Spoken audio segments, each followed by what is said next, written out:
the other big back correlation there. Oh my God. No, but that's what it was. Charlamagne said it. I didn't say it. So my man, we got to shout out to our boy one time. Again, he's been waiting for this. Alvin. Shout out to the front. Shout out to Mr. Alvin Gray, also known as Hood Lifetime. Literally, Hood Lifetime. I enjoy it very much. It frustrates me like an equal amount.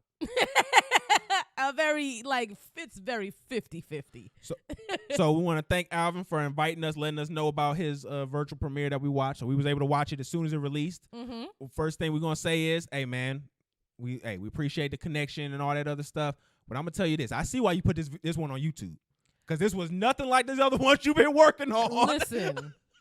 I see why this was the free pack. Alvin had a very, great reaction to our last video. He's a really nice guy, like a great guy, which makes it a little bit harder to, critique his stuff. And it makes me feel like an asshole, but I have no problem with being an asshole. So I'm going to kick your back in. Let's go. And for any of y'all who feel like, oh, we're being on some bullshit, he gave us the green light. So we coming. This movie is the wife. Several critiques. This is the wife who didn't know who she married. So this is based off Risa Tisa's viral story on TikTok. It was like a 50-part, 80-hour video detailing what she went through with her pathological liar of an ex-husband. And then my boy Alvin turned that 50 minutes into a nice little, what was it, probably about, hers was longer for the 50 minutes. It was 40 hours. Yeah, hers was 40 hours. Yeah, you're right. His was an hour 30. Nice and compact. Oh, no, hers was 8 hours. My bad. It was 50 videos. It was 8 hours. Okay, so yeah. His was a nice compact hour 30 minutes. So if you want to know what's going on, he'll put you right there. So first things first, I didn't watch Risa Tisa's anything. So the movie does not let you know what Risa Tisa went through. At all. At all. They don't even acknowledge her. All of the nuance in her story was completely taken out by Alvin. Completely. I don't think Alvin... He Baltimoreized this movie. I don't think Alvin watched all 50 parts of Risa Tisa's story. No. It would have took him longer to watch everything that she put out than it did to film this movie. It seems like Alvin watched the clips of people talking about what Risa Tisa went through and then wrote the script based off that. Yeah, he definitely is. So the first one is the obsession with Powerades.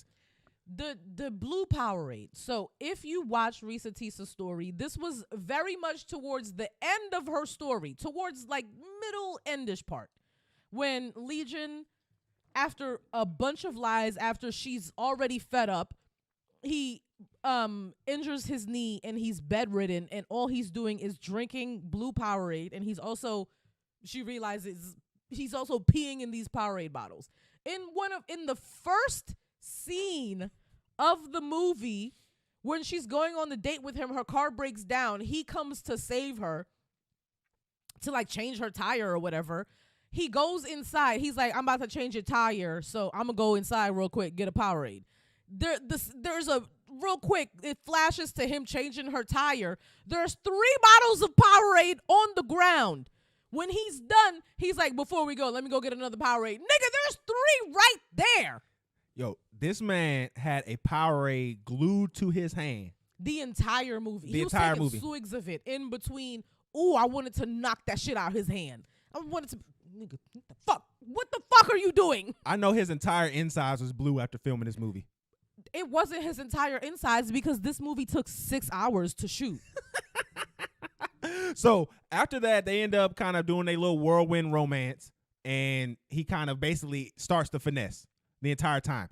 One thing I kind of threw me off with this was he always had a drunk haze to him the entire movie. Like the Powerade was a 40 ounce. It was hypnotic in that No, it was malt liquor in that fucking bottle. What? His disposition, and I don't know if this was just a character choice of what he was trying to do, but his disposition was like a drunk wino the entire time. I didn't know when his emotions were going up or when it was going down. Because he's a bad actor. That's simply, he's not a good actor. Oh, so that part was just But also, Alvin put out the ad for the actors for this movie on Craigslist. for sure.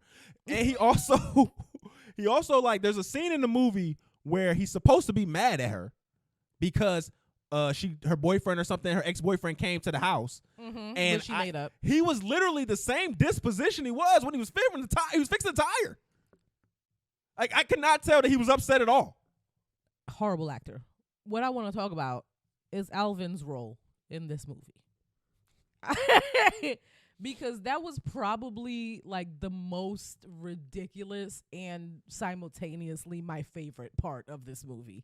He's supposed to be the realtor, and then he picks up the phone. He's like, yes, hello, this is the realtor. How can I help you today? He was literally screaming. Alvin, why were you screaming? Yo, and you could tell, like, this was done, like, it was a post-cut, like, they weren't talking to each other during the scenes, because they were not reacting how anybody would react when you would have seen Alvin, the way he had his whole character. Like, the first time we watched it, she was, like, about to go to sleep, and she heard Alvin's voice and just went, is that Alvin? I was like, what is that? Why is he so loud? So they end up keep going on. He basically kind of has, like, these Bentleys of lies, but they're like, she does this woman thing where she like, well, he's paying the bills and he's keeping up us afloat. It's just, it ain't as big as he wants to do. Can I just say this one thing? She was just going with the flow. She had the worst fits of the entire movie. I thought that, like, every outfit they put her in was just so unflattering. Like, especially when they went to the graveyard, she looked like she was trying to be Eddie Murphy. She was just in like hoodies and just bad shit. When they went to the funeral or the cemetery, she was in full leather. Like, she looked like she was about to go. She was a comedian. She's a comedian. So it looked like she was trying to go on a set. Like, she had a 15 to do after they filmed this. No lie. She looked like that's what she was about. This, oh my God, Alvin. I want you to try. It's also like, he is hood Lifetime, because Lifetime movies, like, I just be frustrated and confused the whole time. And that's what I feel like when I watch Alvin Gray movies. Like, I just be frustrated and confused the whole time. And then there's a couple tidbits that I'm like, this is so bad that I'm entertained because it's funny. But past that, I'm just frustrated the entire time, bro. Like, it's so crazy. It's funny that I was noticing through this movie, unlike the Megan Thee Stallion movie, and even the Nurse movie, wasn't no sex scene in this movie. There couldn't be. Oh no, it could have been.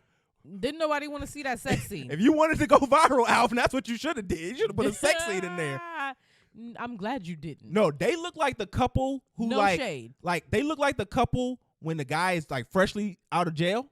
Like, that's how couples usually look like when a man just comes out of jail. That's what they look like. They either look like that or the couple where the girl, like, don't really want the old nigga to hit, but it ain't really too many niggas knocking, so she put her head over the pillow while you hit. Like, that's the kind of couple they look like. Mm-hmm. Alvin, why do you keep casting people with the thickest Detroit accents? It's not Detroit, it's Baltimore. Baltimore. What? Why do you keep casting people with the thickest Baltimore accents that you could find? The mic be picking up them yee. Like, it's crazy. Try to find somebody that doesn't have the 2U. Like, please. It's not his fault. Baltimore's a third world country. It's not his fault. It is. Hey, man, I'm a PG guy. I'm sorry. You know we got to throw hate at Baltimore. Like, it takes me out of it. And then the movie ends with, like, him getting arrested. And I think it was, like, for, like, I want to say it was, like, property or something, like tax or something that he had going on. He had like some type of warrant was on his jacket. From what I remember from the actual story, he had like a warrant, and then she called the police because she wanted him out or something. Yeah, he wouldn't get out the house. Yeah. And like they had to do like a setup where he like basically she was working with the police doing a stakeout trying to get him to come to the house. It was so fucked up, man. Oh my goodness. But no, I just gotta say shout out to her name was Woo the comedian. She was the girl who played Risa Tisa. Shout out to you because you know people's gonna make fun of you doing this role. She did have a couple, like when she wasn't actually acting and she made like a little couple side comments, those were funny. You could tell that she had good comedic timing. Like when the stepdaughter died and she was like, how did the girl get your number? She was like, where is this coming from? But like, you could tell that she has good comedic timing and she just didn't have a good script to go off of. So shout out to you, girl. And also another reason that Alvin is hood Lifetime is he didn't pay Risa Tisa for this either. So he definitely didn't. Just like Lifetime wouldn't. So shout out to you, brother. Yeah. Do we have anything else we had to add to that? No, I think that is everything. I think that was. Oh, I also wanted to say, like, Alvin, you need to come to Atlanta to shoot something. Definitely. And he also got some more movies coming. This man Alvin had a whole little trailer before the movie dropped and everything. Mm-hmm. He got the actor that got chased around the city. Mm-hmm. So it's a Jonathan Majors movie. And shout out to you for getting a white girl to play the white woman, because I was very taken aback by Kylie in the rapper who got shot in the heel.